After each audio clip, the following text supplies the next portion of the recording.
Hello and welcome back to goldstocktrades.com. Today we have a new and special guest with us, Chris Grove.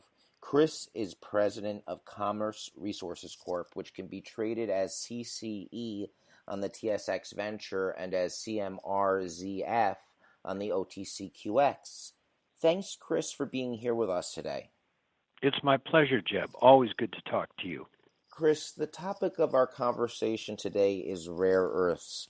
We are hearing news out of Washington, D.C. that there's being some legislation introduced on this topic of this critical reliance on rare earths that's very important for our top military and top high-tech applications. Could you give us an insight on what's going on in Washington on the rare earth topic?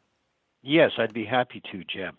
On Tuesday, March 7th, there was a bill tabled in Congress by Republican Representative Duncan Hunter, and some people called this the Hunter Bill, but he called it the Materials Essential to American Leadership and Security Act.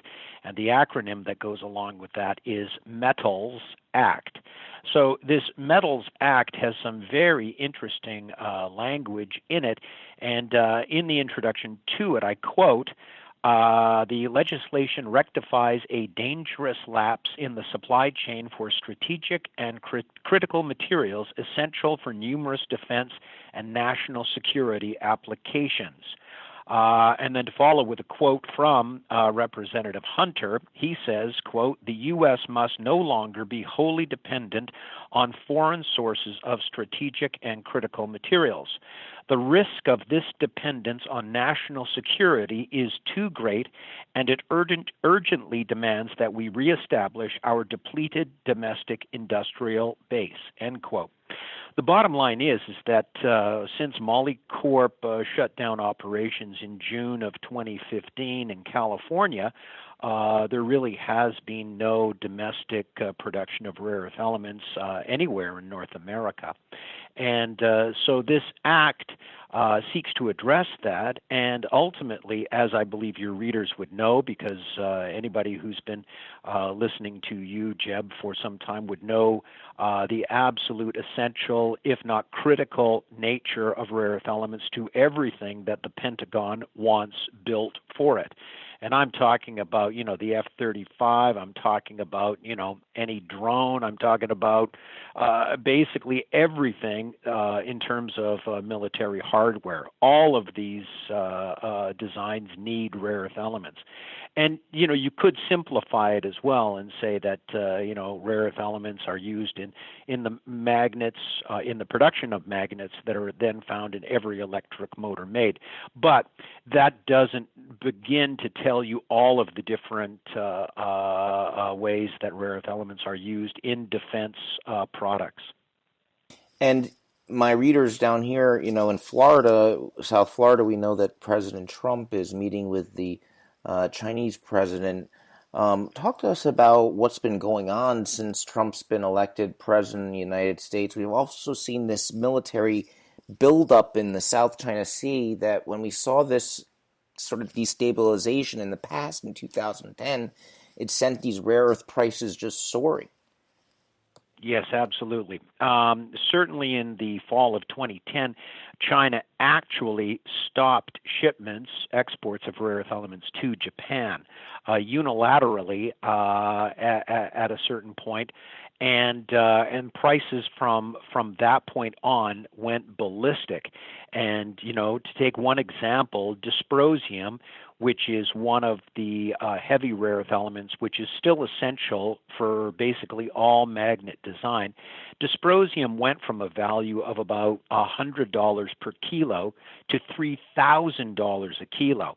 I would suggest that is a price appreciation that we'll probably never see for any commodity ever again in such a short time period.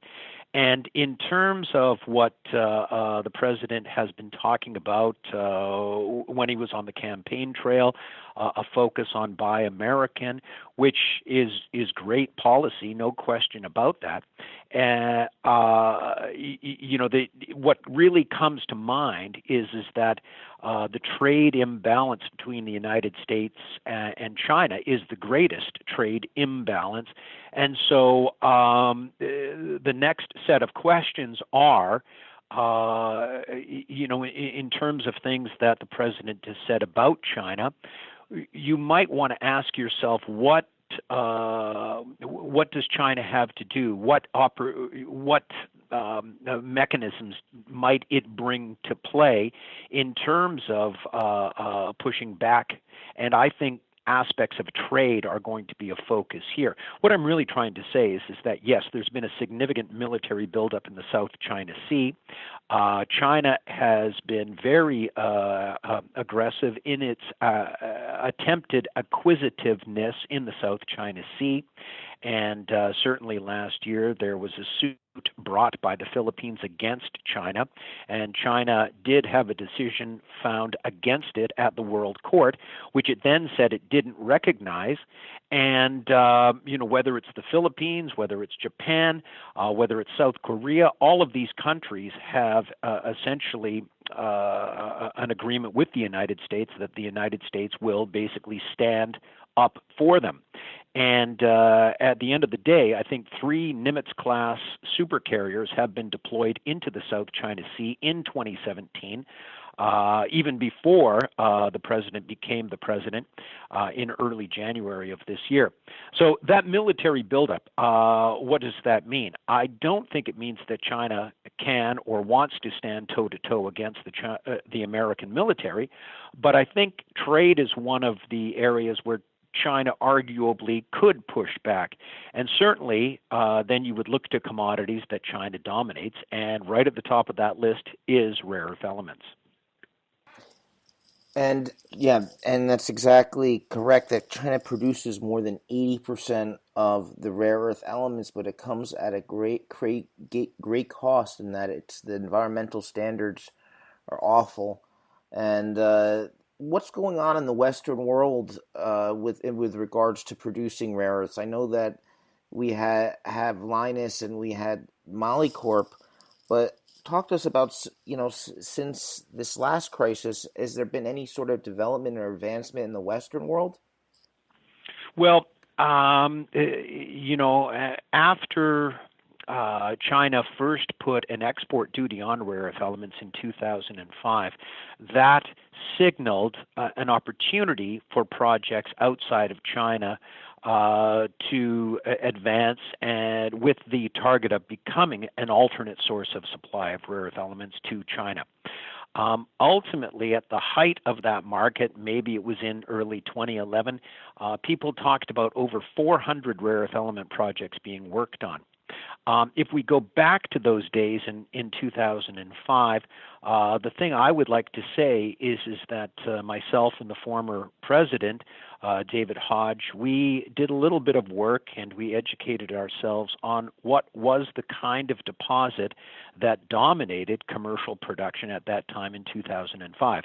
And at that point, it was like 98% of all rare earth elements produced were from China. Of that number, the great majority, over 80% of all of the commercial production of rare earth elements came from essentially one type of a deposit, which is called a carbonatite. Secondly, these carbonatites then have their rare earth elements in 2 minerals, and these minerals are called monazite and bastnasite. And so that is when Dave and myself, we began looking for a carbonatite-hosted deposit that had the minerals monazite and bastnasite. And essentially, we looked for many years. We have many carbonatite-hosted deposits in our claim groups, and we did not find what we thought was a world-class deposit until we came across the ashram on our claim group in northern Quebec, and that was in 2009, and we drilled it in 2010, and the first confirmation or the discovery hole came out in August of 2010, confirming that we had hit upon a potential world-class rare earth element project. To answer your question, the fundamentals I've just talked about, carbonatites and those two minerals, those have essentially taken us to where we are now with very positive metallurgy and very good economics. And so we are very excited about the work we have done in the last 5 years since the release of our preliminary economic assessment in 2012, and we certainly look forward to getting out our pre-feasibility study as soon as that is possible. Yes, and so that's important points that you've made there. This company's been around since 2005. You've come out with a PEA. You're at the PFS, working on a PFS. You've recently signed in 2017. You recently executed a private placement with Resources Quebec, and you signed an MOU for the use of wind power at the Ashram Rare Earth Project. Talked about the significance of having those funds come in from Resources Quebec, who they are, the importance of having them invest in the company, and the importance of this wind power potential to bring down possibly the costs of this project. Thank you. I'd be happy to. The government of Quebec is currently listed as the 8th most attractive mining jurisdiction by the Fraser Institute. And it used to be, I believe, the number 1 most attractive mining jurisdiction. And there is some legislation in the southern part of Quebec that has basically taken it down from number 1 to number 8. But that legislation is not applicable to where our deposit is in the north of Quebec, in the area that is called Nunavik. In terms of the government of Quebec, and besides it being a very attractive mining jurisdiction, the history of Quebec is very attractive in that the government of Quebec has invested in many projects, and once they've invested in a project, they often then come back and invest in subsequent financings, and then there are other ways that the government of Quebec can also show their support, such as the diamond company that went into production about 2 months ago in Quebec, which is called Stornoway Diamonds. Their biggest shareholder is the Quebec government. In addition to Quebec having the biggest position in Stornoway, the government of Quebec also financed a 245-kilometer long road for Stornoway. So building infrastructure is another aspect of what the Quebec government can do for the projects it has an interest and is invested in. And so we very much look forward to a continued supportive association with the government. In terms of wind power, ultimately, we are believers in the 3 Ps, and this is essentially the mantra of sustainability, which is profits, planet, people. And ultimately, to use wind power is potentially better for the environment. It reduces our dependence on diesel because we wouldn't expect ever for the Ashram project to be on the grid with Hydro-Quebec. So wind power would be in a very attractive way of also saving costs. In terms of the company, we have the MOU with Tuglik. Tuglik also did the wind power for Glencore's Raglan mine, which is about 500 miles to the north of us, and also for De Beers Diavik mine.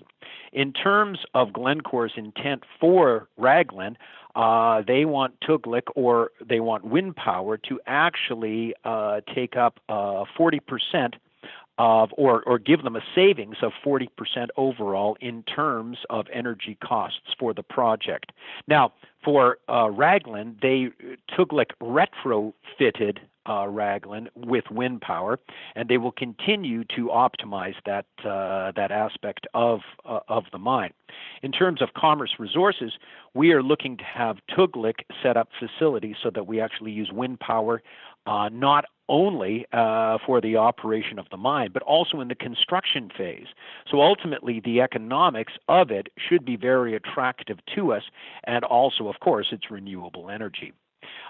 Besides the MOU with Tukulak, I would also like to mention the MOU that we signed a year ago with Glencore, and this brings in the aspect of a byproduct we didn't realize we actually produced for free when we calculated our PEA in 2012, and this is fluorite, or fluorspar is what Glencore is really interested in.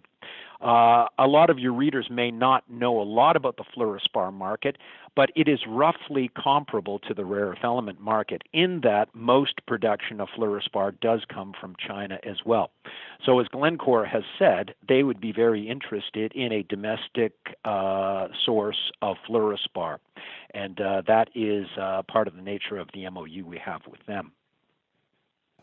Chris Grove, president of Commerce Resources Corp., which can be traded as CCE on the TSX Venture and as CMRZF on the OTCQX. You can get more information at commerceresources.com. Thank you, Chris, for being here with us today and for giving us an introduction into Commerce Resources. My pleasure, Jeb. Thank you for talking to me.